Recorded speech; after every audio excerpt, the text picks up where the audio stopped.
So we're all ready to start. This session is traversing scalable graphs using Cosmos DB Gremlin API. For today, we'll have a brief introduction of Graph Database, as well as two guests from Johnson Controls Incorporated and Microsoft Supply Chain, who will be talking about some of the use cases of graph databases in their scenarios and their specific industries.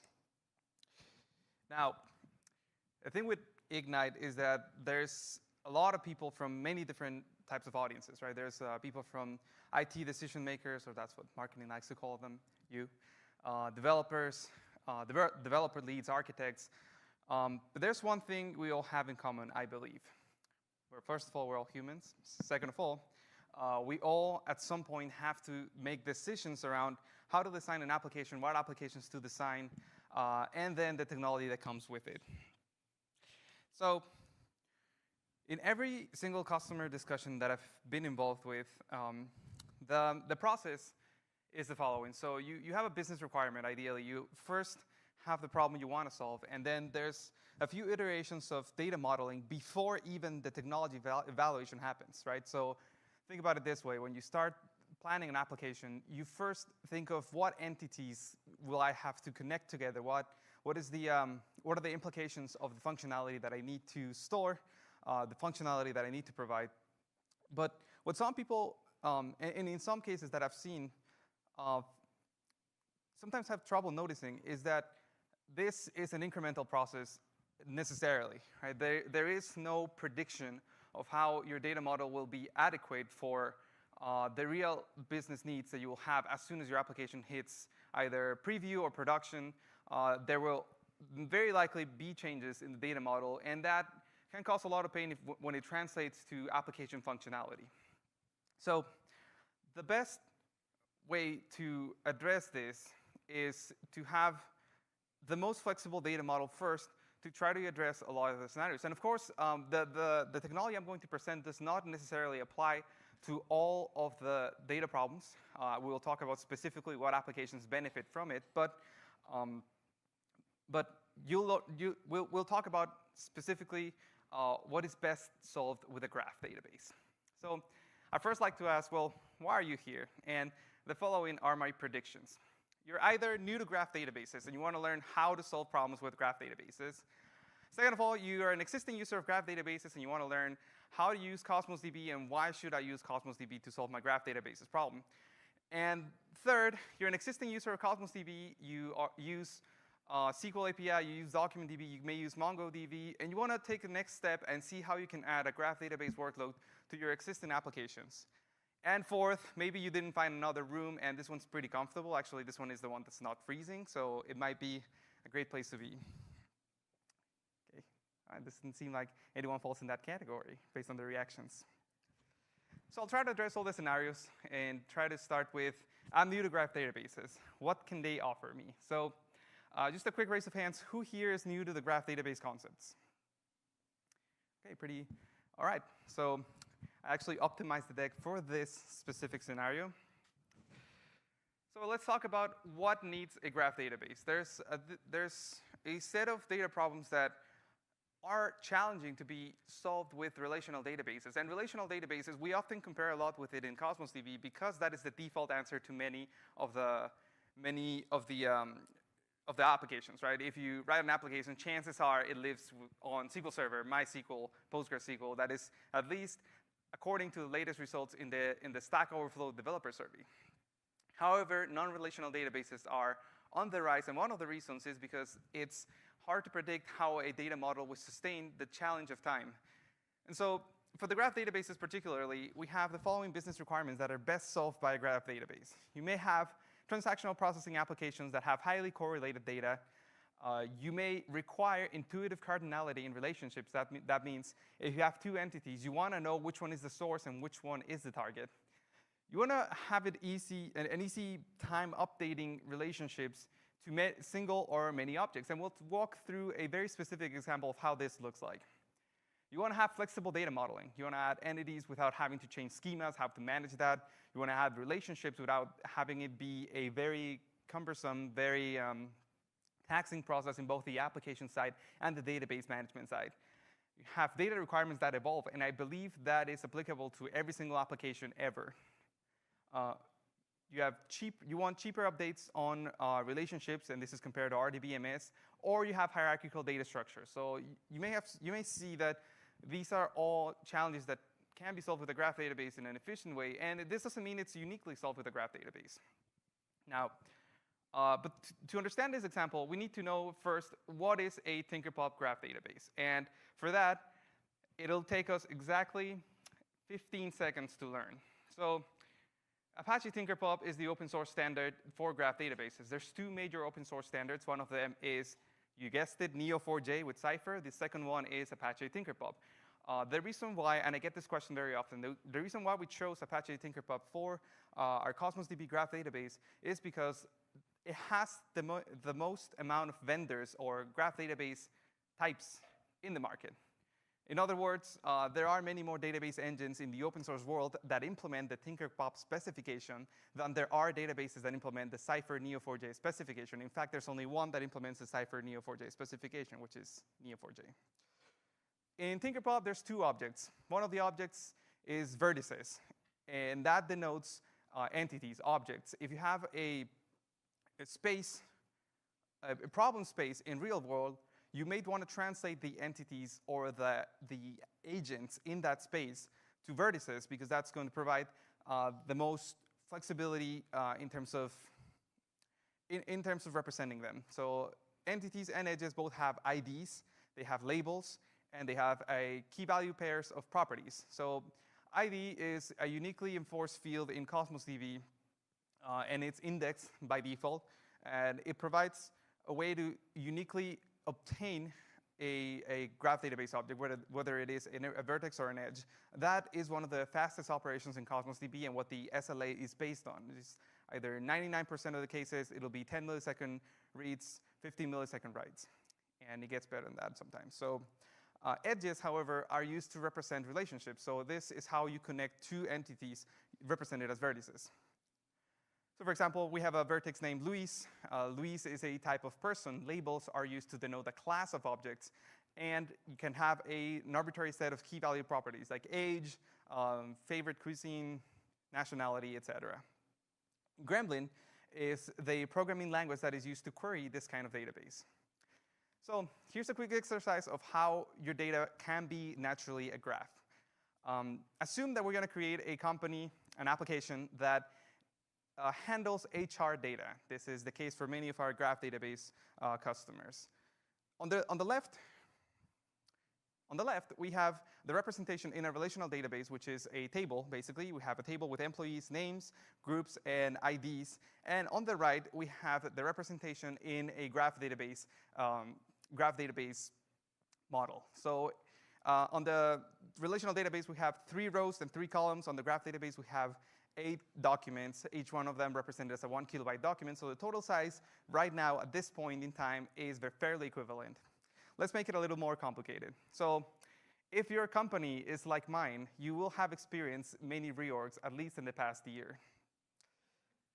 So in this case, let's just say Andrew now belongs to the engineering group and the sales group simultaneously. So to solve this in a relational table, you have to add at least one level of normalization and separate the employees from the groups, and then have a table representing the relationships between the employees and the groups. So you have to add 2 tables, 6 rows, 4 new columns, and remove a column. Whereas in the graph database, and this is tied back to how easy it is to update relationships in a graph database, you just have to add 1 document that represents the change in this hierarchy.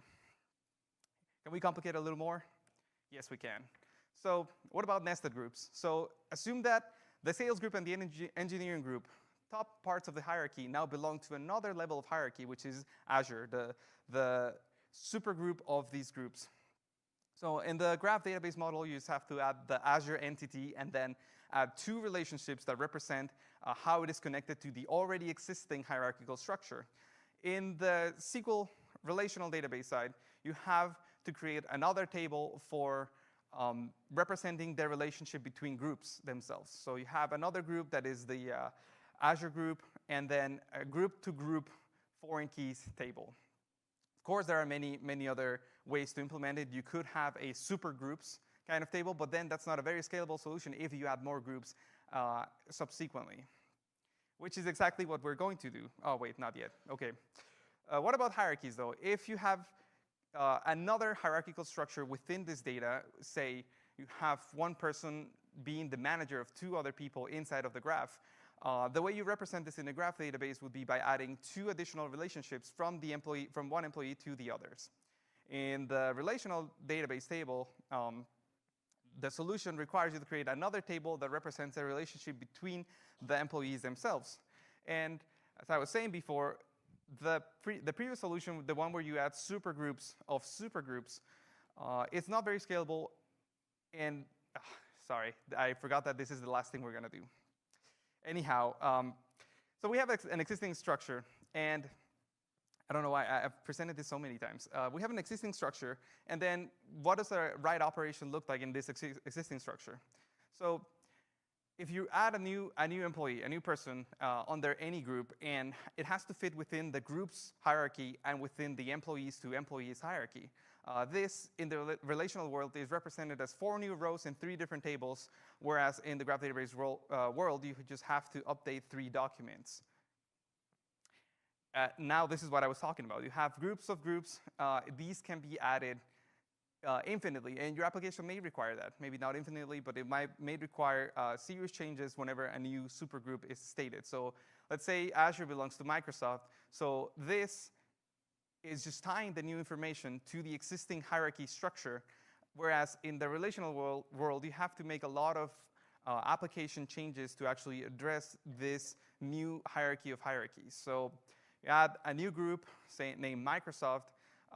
The employee to group relationships have to be added for every single one of the employees. Otherwise, you wouldn't be able to tell that Andrew belongs to Microsoft from a query that only has one join in this solution. And you also have to add the relationship between groups to other groups. So this structure clearly shows how hierarchy structures and dynamic structures, things that evolve with time, are easier to maintain and are easier to update using a graph database. Now, this is true for any other non-relational system, but if you have mutable properties within each of the entities, so for example, I have 2 last names because I was born in Mexico, so my second last name would have to be added as if it needs to be identified, my second last name needs to be added as another column inside of the employees table. But in a non-relational world, you only have to use that entity and then modify the existing properties of that entity. In this case, we also have to nullify every other person in the employees table that doesn't require a second last name, which is almost everyone. And what does the delete operation look like? Well, if you delete the new person that just joined, in the relational world, you have to remove 5 rows from 3 different tables, whereas in the graph database world, you just have to remove the vertex. Now, the operation to remove a vertex will also remove the neighboring and adjacent edges to that vertex. So it is a fairly easy operation to execute on the graph database side. Now that we have our model that describes this data problem, let's see how it stands the test of writing a query against each of the models. So on the left, we have the graph database model, and the query is the following. Get me all the managers that are under the engineering group. Fairly simple query if you have a hierarchical structure. So in the case of the graph database, what I did is select all the set of vertices, then filter them by those who belong to the engineering group, just the ID seek of the engineering group vertex.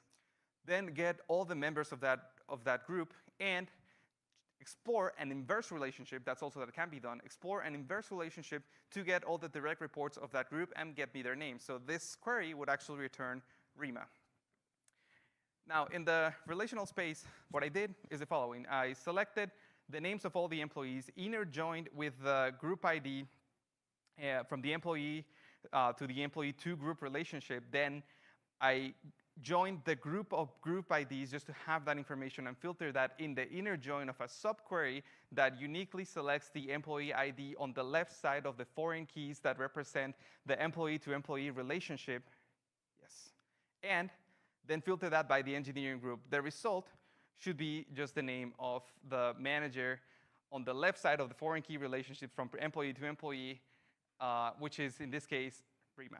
Uniquely selected the one on the left side of the foreign keys. So, and of course, this could be handled by an ORM, but oftentimes ORMs provide inefficient code because it is not adapted to your specific scenario. It is adapted to all scenarios that the ORM should be supporting. So in many cases, I've seen DBAs actually prefer to provide specific queries that are finely tuned for their scenarios, and this is what I could come up with. I only worked 2 years in SQL Server, so I tried my best at it. There could be multiple solutions to that specific query problem. So if you're new to graph databases, this is one of the motivations behind migrating from a relational database store if you're experiencing any of these data challenges. Now, what if you're already familiar with graph databases? Why would you choose Cosmos DB? Well, I have an answer for you. It's a managed system.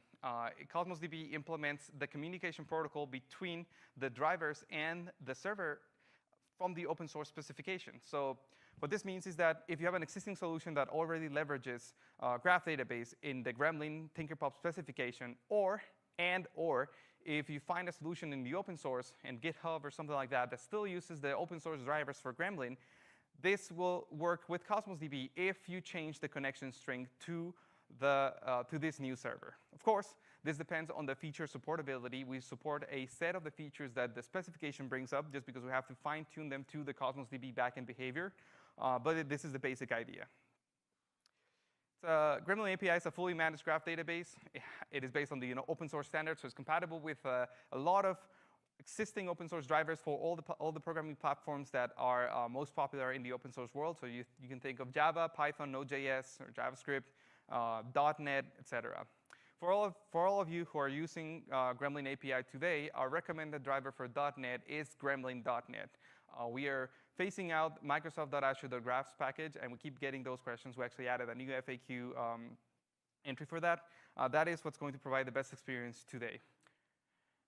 There's unique service features. So in case there's another managed graph database that is based on Tinkerpop, Amazon, we're looking at you.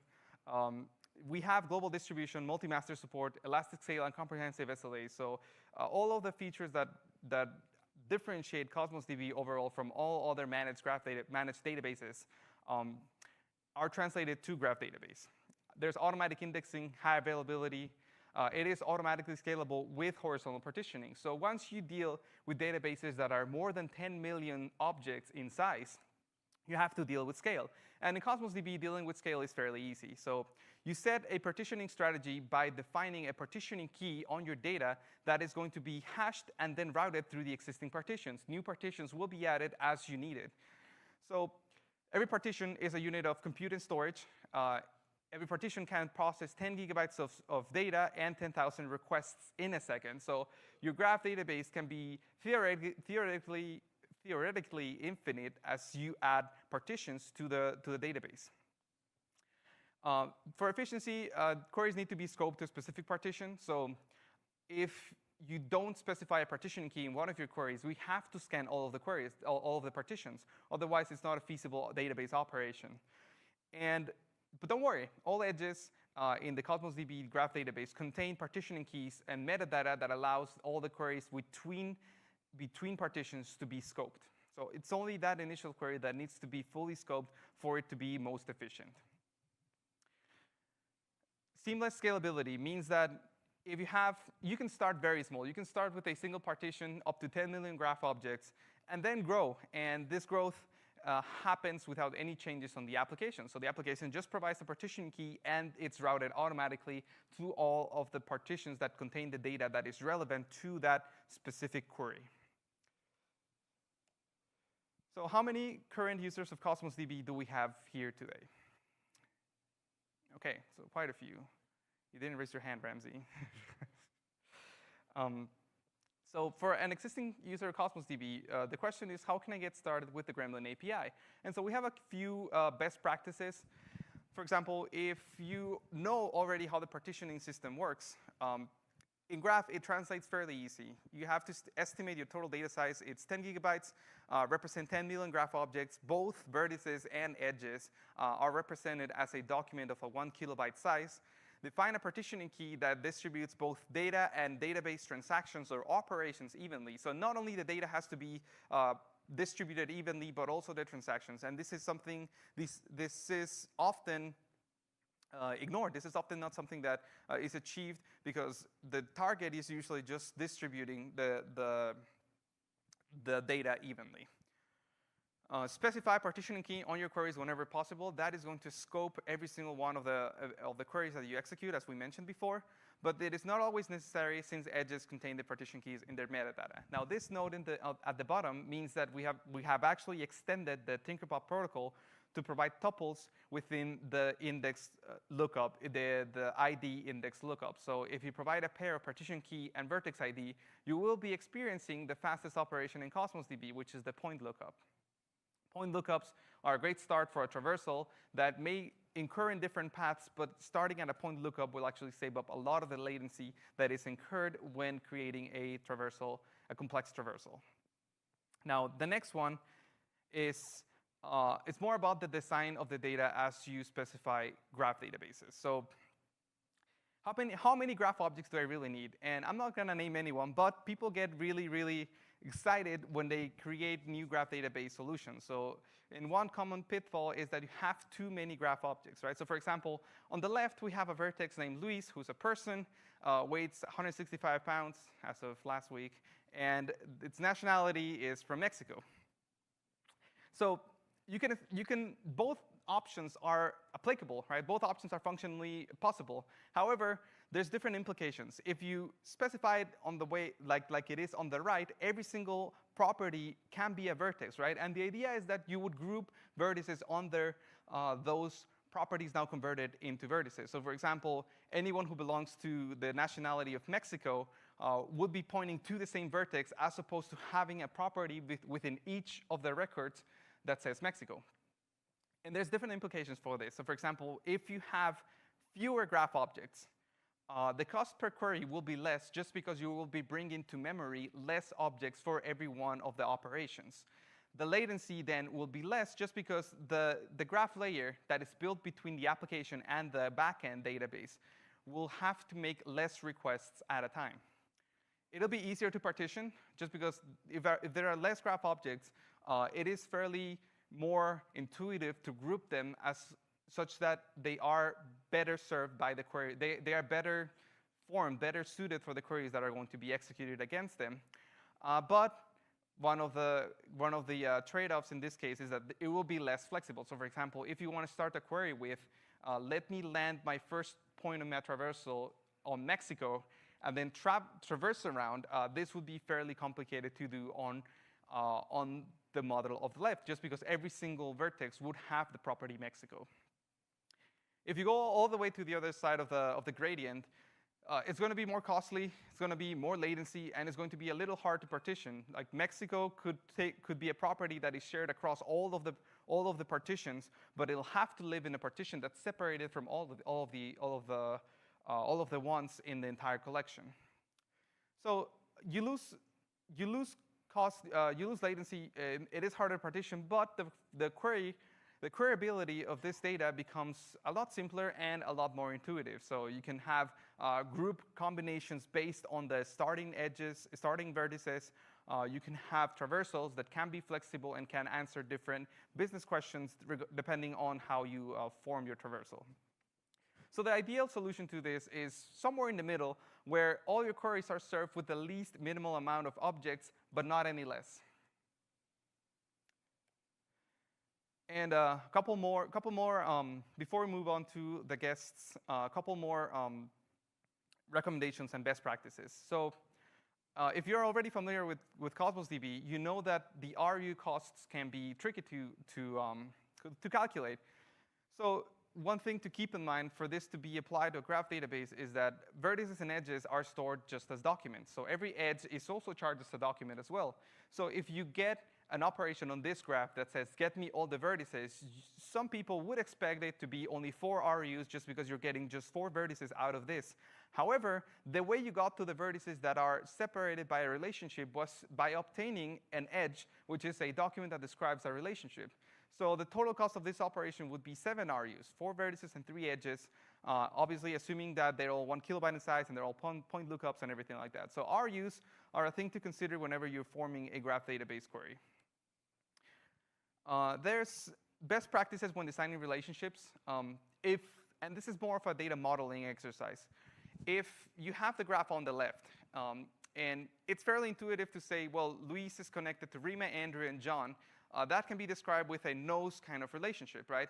And this is obviously related to what questions you're getting out of the graph database. But if you can be more specific, then please do so, just because whenever you query by the relationship, you will query on a smaller data set. So for example, if you can describe the relationships in a more granular way, you will have a graph like Luis is managed by Rima, so Rima is my manager. Luis works with Andrew, and Luis dislikes John, just as an example. There's no Johns in the team, so no worries. So this, being more specific, using the least amount of objects, and just partitioning with the right strategy adequate to your own reading patterns will guarantee success on a graph database solution. Now, for the demo, I would like to invite Dr. Young-Chun Park for the Johnson Controls Incorporated demo. Please welcome Dr. Young-Chun Park. Did I pronounce it right? Yeah. As good as I could. Thank you. Thank you for having me, and hopefully we are right after the lunch, so hopefully it's not make you boring. Actually, it's not really a demo. It's describing how we use graph database and what are the industry problems that we're trying to solve. So before getting into, I came from Johnson Controls, which is a company that initially invented a thermostat 130 years ago, and I think we're still selling thermostat. We build the thermostat still. The company is known for the heating and ventilation. We used to manufacture cars, but we no longer do it. But the most we known as a company, we provided a large HVAC, heating, ventilation, and cooling, and security systems. I'm not sure whether this building is our client, but we're in a climate control, energy management, and safety and comfort for wherever you go or where you are stay. So that's how we, what are the business that we do. Some of the things that I'm trying to give you how we apply the Cosmos DB or graph database is probably best explained through some of those use cases. Some of those are product offerings that we're building, we are offering into it. So if I go to next, maybe I can hit. So Good morning. Your in-person presentation begins at 9 a.m. Traffic is light, your vehicle is fully charged, and your coffee order has been received.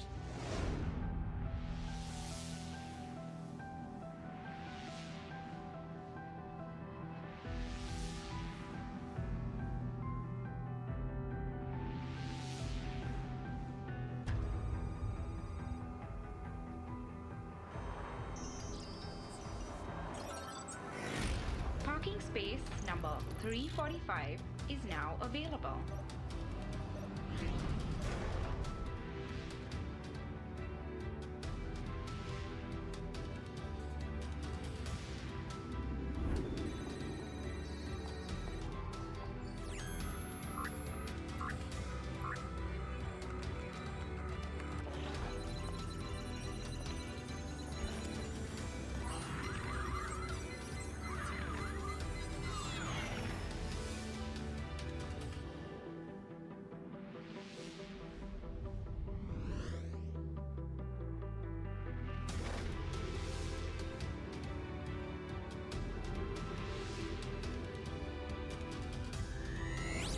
Your meeting room and presentation are ready.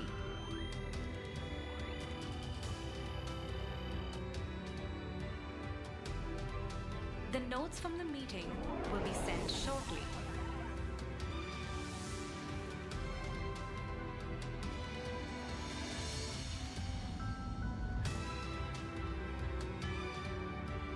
The Johnson Controls Digital Vault, the future of data-enabled business.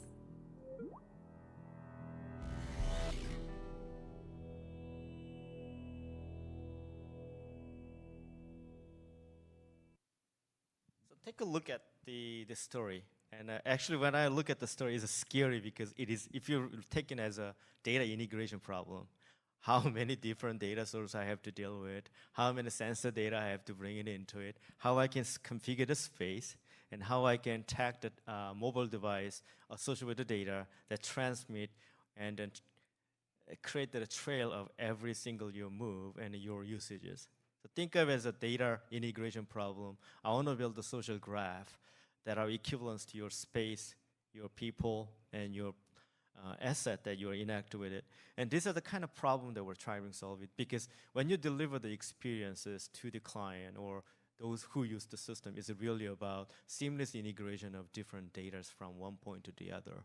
So if you get into it, then to enable those stories, we have to deal with not only from single instances of the object, where actually object that may vary from time and location and places where they are.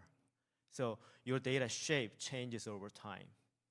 And your data shape and instances are interacted with other data shapes. That relationship changes over time as well. So think of it as how you're going to have the lazy data shape management instead of a diligent upfront data shape management is the key to make flexible data integration. So that's the one side of the story you have to deal with. And if you really look at an IoT or AI story is, eventually you need to have a pretty strong, pretty flexible language that can describe of your physical world, where relational database structure, you have to use a table and structured data, and you have to use your code as a way to describe how data are related to each other. If you use the document store as a single document as your way to describe the systems or relationship, then eventually you have to create a taxonomy or hierarchy. So you have to really exploit about upfront of how you want to describe your systems and structures. And if you use a graph, and then eventually it's give you more agility to describe. The way that you describe things are edges and vertices are represented how your conceptual entity is related with other conceptual entity, and you can lazy way you can add those things. So think about your bring this kind of digital twin buzzword these days, or bring device shadow or system shadow or the virtual representation of yourself in a virtual assistance. Eventually, it is representing point in time of yourself, point in time of the physical world, which may not fix the structures, and it has to have a different way. So we used the Cosmos DB as a multiple purpose data storage instead of the a single document store. So the graph as a way to managing data shapes, which means how entity and entity relationships got organized. And then the graph edge node, you might have sensor data associated with it. Then you should be able to tie back to your document store that can actually handle all this telemetry data. That gives you unification of your data accesses from metadata with the graph structure, but also telemetry data in a time series store, so that you don't have to maintain multiple database technologies in a completely different manners. And still, I'm waiting for a table store, but the table store, hopefully, we can deal with. But that's how we use the graph database, particularly Cosmos DB, as a way to store backend. I think Luis mentioned about the challenges, but one way we try to solve those description problems is to standardizing vocabulary.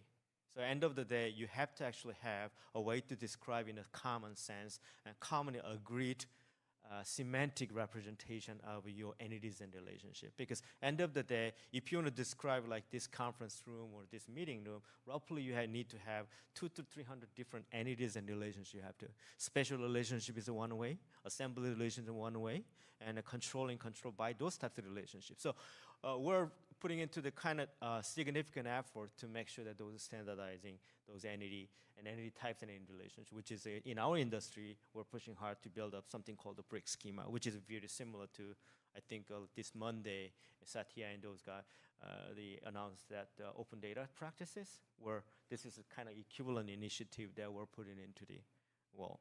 So in terms of the data landscape, these are the typical data source that we have to deal with to maintain your building to be manageable. Think of these data sources, not about the data shape that every data source will bring into. And roughly, we are looking at over 4,000 schemas in a minimum. Usually we have to deal with. And then graph that we're building is, we're talking about few petabytes and terabytes of the data. So we need to have those scaling capability that we don't necessarily to maintain. That's one of the reasons we're picking up these, the Cosmos DB as an, again. So these are the kind of example that I can share. So this is, you can think of as a left-hand side is to any given size of the building space and floors, you can build up the relationship where which chairs are in which floor and how these rooms are controlled and where. You can tie with the time series storage, which is a document DB that tie back as an indices. So that gives you highly simplified way of the data management of it. Think of it as hypermedia data management, that your BIM data can be stored in a blob store, but your consistent linkage needs to be maintained differently. So hopefully this gives you the glimpse of how we use the Gremlin as a the metadata management query languages. Still, there are a lot needs to be improved. So in summary, these are the kind of, I think everybody can read through it. I think one thing I really want to note about is the data partitioning capability. I think there is need for improvement, but it gives you way to secure the data because it provides encryption at the rest, which is one of the great features that we're looking for and it available, and then potentially some attribute level access that we're looking for, but it's getting there. So hopefully this gives you some use cases and some how Gremlin and Cosmos DB is being utilized in the smart building. Thank you so much.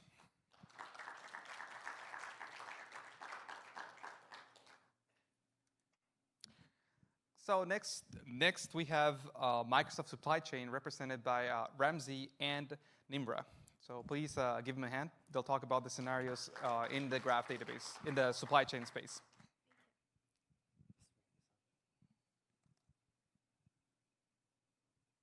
So while this comes up, hello everyone. I'm Nimra. This is Ramsey, and we work with the supply chain engineering team. So quickly first about us, I don't really have a cool video, by the way. I think what you showed was awesome. I'll talk through what we do. So what we do is we build services and applications that powers the Microsoft supply chain. So basically all the Microsoft first-party devices like Xbox, Kinect, HoloLens, Surface. So we are the ones who build it, we ship it, we deliver it. And our job is not just to keep the supply chain running. We aspire to make it world-class. And we are in this journey where there are a lot of new offerings from Azure coming in every other day, right?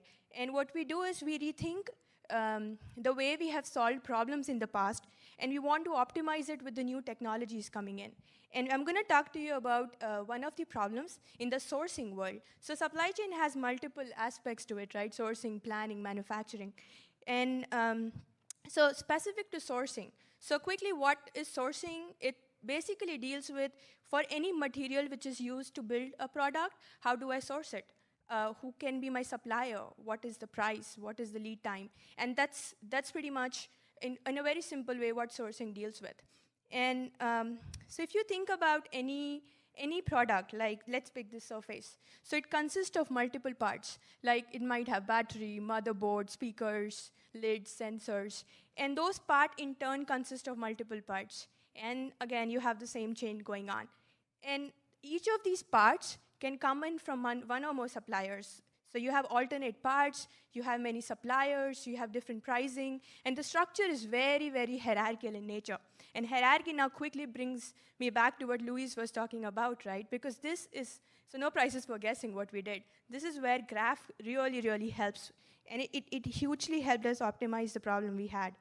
So I'm going to just glance through this. I mean, it's pretty much what I said, and I'll let Ramsey talk about how we introduced graph and solved a huge problem which we had where rolling up the overall cost. So for sourcing, we have this cost of goods procured, right? And what this means is basically rolling up the price for each material, which you have in different layers, and then you calculate the overall price. And to do this, in the past, since we were using relational store, for around 150 bill of materials, the BOM structures we had, it took like 2 to 3 hours. And for a sourcing manager, right, if I enter a price, it takes 3 hours for me to know the impact of that price I've entered. What all parts got impacted? What is the overall roll-up? And that was pretty sad. And we kind of did a huge optimization by using Graph in this area. So Ramsey is going to talk about that. Thanks, Nimra. So one of the constraints that the relation database has is that you're storing your structure, you're trying to describe your entities, and at the same time, you're using it as a compute engine. And you can only scale vertically. And we know that with the Azure Cloud set of services, there's a lot of different opportunities to do different things. And that's where this nice separation of concerns came in. We know Gremlin has that great kind of hierarchical descriptions of the entities, and they connect, and you only create one node ever. You don't have to do duplicates, multiples of that. And again, it's very, very flexible. And then we said, okay, we'll store our data there with the descriptions, with the relationships, and we'll be able to get the information about one BOM. We started that one specific node using the partition and then the ID, and then just write a very, very simple Gremlin query as opposed to the crazy multiple inner joins. And then that gave us the entire BOM, but then we said, let's use the power of distributed compute to do the calculations. That's exactly what we did. So that's the separation of concerns. We store the relationships in one place, and then we do the calculations on demand in real time using Azure Functions. And a lot of good stuff came out of that. So we were able then to say, oh, wow, we were able to roll up the cost, but we can also, since we have this distributed compute, take advantage and do other observations. We started looking at the prices for each supplier for a particular part. We can do regression now. And we're doing some other cool stuff to say, I'm able to detect if the price is going up and present that to any manager to say, hey, look, this one supplier, you need to look into them because their prices are going up. Or we can do gap analysis as well to say, you're a sourcing manager and there's some pricing data you missed. And right now, all that is very manual and it takes a lot of effort to uncover. So what we did then as well is to say that I'm able to compute this in real time, and then I can publish it also in real time using Event Grid. And if you guys are not aware of Event Grid, it's just a pub-sub type of technology that allows multiple downstream subscribers to consume those events. And one of them was this real-time report for Power BI. So users could enter the data, do the roll-up really quickly, and then be able to see the results within a couple of seconds. And so some tips. I went through that quickly to get to the demo, but I think it was a lot of the stuff that Luis was kind of pointing out. Make sure you design your entities first. Have a very good discussion about what your business is, how you see it, how it's represented, what are the good relationships to kind of come up with, and not to over-index on too many entities. Keep the reference data in another store. So for us, we're going to put it in table store or SQL, for the time series type of stuff, to say these prices over time. The relationship between the supplier and the part, we can use that edge as a pointer to get to all the pricing data. And then also think about CQRS. That's where you're taking a snapshot. So you don't have to keep going back to Gremlin to get the same tree structure. If the data is frozen, there's no data coming in, you can pull it down first time from the graph, and then you can store it in like a blob storage. Because it's the same tree, you might as well just go quickly, save on your RUs, and go and grab it from a blob storage. Challenges? So Gremlin is it's not the easiest, most straightforward syntax and language, and we want to abstract our users from that technology. So we need to create APIs. Right now, what we used to love about SQL was that the entity framework kind of came out of the box, relatively easy to set up and get going, and then you have this nice OData service. That's not exactly the case with Gremlin and graph databases. There's something happening in the community, so we're going to wait on that. For now, we're just doing RESTful services, and where we take the intention of how the user calls us, and we just translate that into a Gremlin query. Okay. Now we'll get into the demo. And the demo is what it's going to show you. So we can just copy that. What we're going to show you is that we're going to show you representation of a BOM, so a device. And this is real data, but we kind of masked it so that we don't reveal any secrets. But you're going to see some of the practicality of what we did and some of the value that we created for our users. Okay. So just to zoom in here a little bit, top part is what's called a program. So there's a bunch of programs, and under them there's a specific type of devices that we sell. And then right underneath that,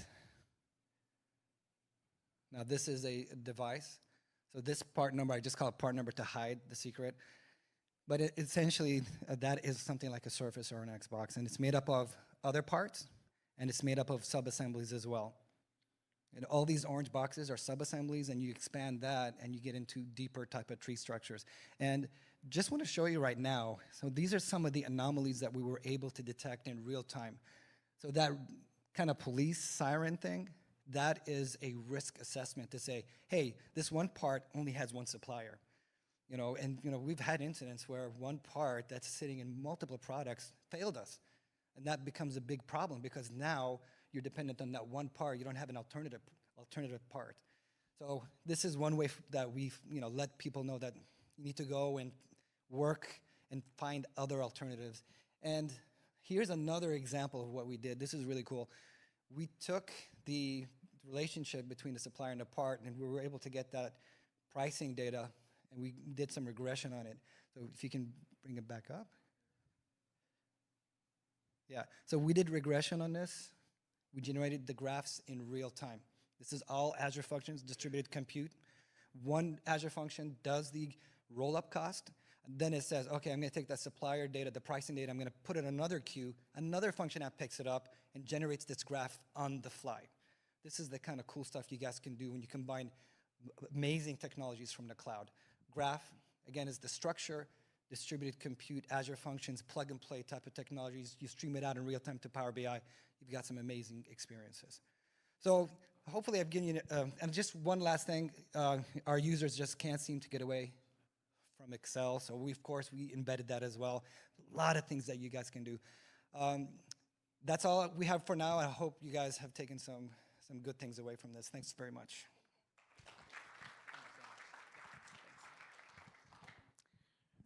Thanks, Ramsey and Nimra. So, was it number 5? Yes. So that's all we have for today. We're a little bit over time. It's important to evaluate this session. This will enable us to continue providing these sessions.